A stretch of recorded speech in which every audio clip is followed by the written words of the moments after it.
Jimmy Garoppolo is healthy, and 49er fans should be excited about that. We'll explain that and more. But first, we're brought to you by Pig and a Pickle. Check out Pig and a Pickle, 2 locations, Emeryville and Corte Madera. They're open 7 days a week in both spots from 11 a.m. to 8 p.m. or until they run out. Pig and a Pickle, the best barbecue in all of Northern California. Get the brisket. Oh, my God, the brisket is amazing. The brisket chili is equally amazing. Damon and Mary have a phenomenal restaurant. Pig and a Pickle, best barbecue in Northern California. All right, Jimmy Garoppolo has passed his physical with the Las Vegas Raiders, and, basically Jimmy's foot is now completely healed.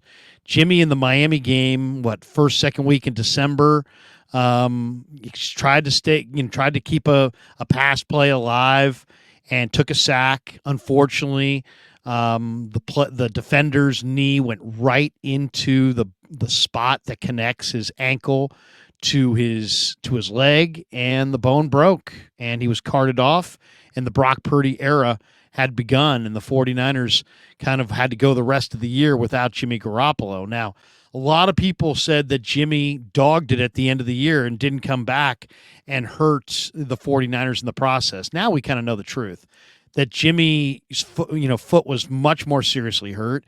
He couldn't pass a physical when he signed a contract with the Raiders, so he definitely couldn't have passed a physical in January during the playoffs. So it was unfair to blame Jimmy Garoppolo for not coming back in the playoffs, and many people did. Luckily, I was not one of them, but I do understand now that Jimmy, I wasn't one of the people that was blaming Jimmy for not coming back, but at the same time, I was hoping, it seemed like Kyle Shanahan might have been one of those people blaming Jimmy. By the way, he talked about Jimmy at the end of the year. He was very terse and very brief in his comments about Garoppolo, and it almost seemed like there was some bitterness from Kyle Shanahan at Garoppolo, and I think a lot of people read into that as Garoppolo could have come back at the end of the year, chose not to because he wanted to help himself in free agency. And now, obviously, with the fact that he's just now passing his physical with the Raiders, making that contract, official with the Las Vegas Raiders, that there was no chance that he was going to be able to come back in January. So if anybody ripped Jimmy Garoppolo, they probably owe Jimmy an apology for ripping him. But it's a great day for the 49ers and for the Raiders. One, the Raiders get a quarterback in Jimmy Garoppolo coming off of what I think was the best year that he ever had with the Niners. 16 touchdowns, 4 picks. He had a 103 rating. He completed 67% of his passes. What Jimmy Garoppolo learned in the 2022 season was something that Tom Brady and Drew Brees and other veteran quarterbacks learned years ago, which is that you can't go through an entire football game with every play being a positive. And how you react to negative plays is really a huge part about playing quarterback, I should say, in the NFL. And Garoppolo last year understood that, hey, you know what? This is not there. Throw it away. Hey, here comes a couple defenders. Throw that ball into the turf. Live to play another down. Mahomes does it. Brady does it. Breeze did it. A lot of the great quarterbacks do this. You're not going if you play 65 plays in a game on offense, there's not going to be 65 gems. There could be 5 or 6 plays in there. Could be double that are just broken plays where the defense is just going to rain down on you. It's a hugely negative play. You can try to get your team into the right play at the line of scrimmage, but even so, it's not always going to work out, and sometimes the guy's going to miss a block, and sometimes you just need to throw it away and go to the next down. And for some quarterbacks like Jimmy, this was just a very difficult thing to learn. And so Jimmy, for years, would have great resiliency in his ability to bounce back, but he was often having to bounce back from huge negative plays where he would drive the team down the field, look great, and then throw a boneheaded interception. Instead of just throwing it out of the back of the end zone, he would float it up into triple coverage and he would get it picked. Instead of throwing the ball into the turf and going to the next down, he would take a huge sack. And so Jimmy was defined not only by his resiliency, also by the boneheaded plays that would come up that would often cost his team a football game. And he eradicated that whole portion of his game in 2022. He had 16 touchdowns. He had 4 interceptions. He threw for 2,400 yards. He completed 67% of his passes. And largely, he minimized his negative plays by just throwing the ball away. And it sounds simple enough, but when you're geared up to make a play, make a play, make a play, make a play, and that's your mindset, it's hard to choke back and say, you know what? This play can't be made. I'm going to throw this one into the turf. Just because you got a good arm and a good release and you can fit the ball into tight windows doesn't always mean you should. And Brady has learned that lesson years ago. Aaron Rodgers, Russell Wilson, they learned these lessons years ago. Jimmy Garoppolo was always the exception to the rule. He would make great plays, and then he would make boneheaded plays. And really, he just wouldn't understand how to minimize the negative plays that invariably come about in a football game.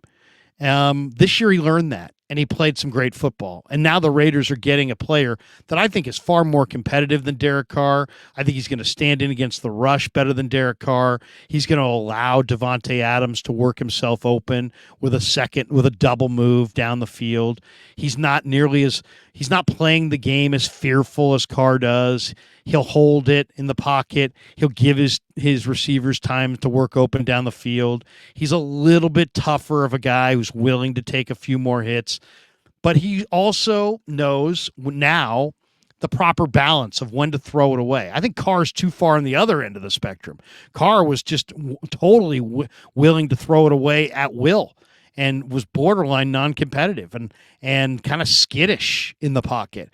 Jimmy's not skittish. Jimmy's not, out for self-preservation. He just needs to know when to throw the ball away, and he learned that this year. So the Raiders are getting a quarterback that I think is going to be an upgrade on Derek Carr and a quarterback that I think they can win with. All right, let's talk about why this is a great day for the 49ers. He passes his physical with the Raiders.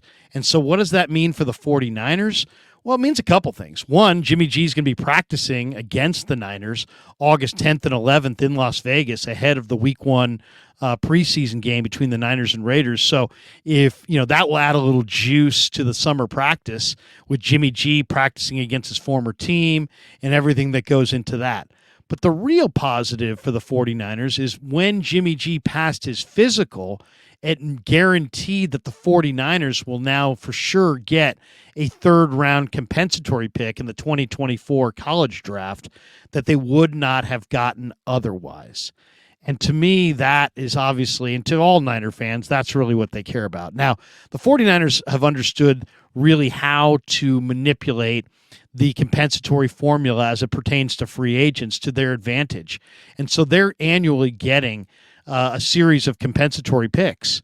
The Niners this offseason lost 9 free agents: Jimmy Garoppolo, Mike McGlinchey, Samson Ebukam, Charles Omenihu, Jimmy Ward, Emmanuel Mosley, Azeez Al-Shaair, Daniel Brunskill, and Hassan Ridgeway. And the Niners then signed 5 free agents: Javon Hargrave, Sam Darnold, John Feliciano, Isaiah Oliver, and Cleveland Farrell. And so under the compensatory formula, the 49ers are now due to get 4 compensatory picks. So Garoppolo and Hargrave now cancel each other out as far as compensatory picks. So they don't get anything for losing Garoppolo per se, but they get a third-round pick overall. So they'll wind up getting 1/3 for losing Mike McGlinchey to Denver. They'll get a 5th-round pick for losing Samson Ebukam to Indianapolis. They're going to get another 5th-round pick for letting Charles Omenihu go to Kansas City. And then they're going to get a 6th-round pick for letting Emmanuel Mosley sign with the Detroit Lions. So the 49ers have a full array of picks next year, and then they have another 3rd, 2 extra 5ths, and a 6th. So, great day for the 49ers. Great day for the 49ers and for the Raiders. One, the Raiders get their starting quarterback that they weren't sure if they were going to have him or not. And a guy who I think's, coming off his best year, is mentally wired correctly now, will understands how to minimize the negative plays, won't take as many chances, and I think he's going to be a major upgrade for Las Vegas from what they had a year ago in Derek Carr. And I know there's a lot of Raider fans who, on the surface were like, they loved Carr. And they were like, we really like Carr, and Jimmy's not that great, because there's been tons of people complaining about Jimmy in the Bay Area, and the Raider fans have all heard that. But at his core, Jimmy Garoppolo, I think, is going to be a better quarterback for the Raiders than Derek Carr was. Why? Because he's going to stand in longer against the rush. He's going to play more courageous football, and I think he's a better leader. I think he's going to set the tone and set the example. And then the Niners are big winners. One, because they'll now have some juicy practices August 10th and 11th in Vegas ahead of that preseason game. But the real reason is they now get that third-round pick in return for Jimmy Garoppolo. And so you're talking about an extra day 2 pick in the draft. And a third-round pick can be absolutely impactful. So the Niners have 4 compensatory picks, and now one of them is in day 2 because Jimmy passes his physical, and the Raiders get their next quarterback, and a guy that I think is going to be an upgrade, and maybe a significant upgrade on Derek Carr. So win-win. Niners win, Raiders win, Jimmy's back, and all is right with the world. All right, hope you enjoyed our video. Thanks to Pig and a Pickle for being the title sponsor of the Krug Show. Check them out in Emeryville and Corte Madera, open 7 days a week from 11 a.m. to 8 p.m. or until they run out. And thanks to all of you for supporting the Krug Show on YouTube.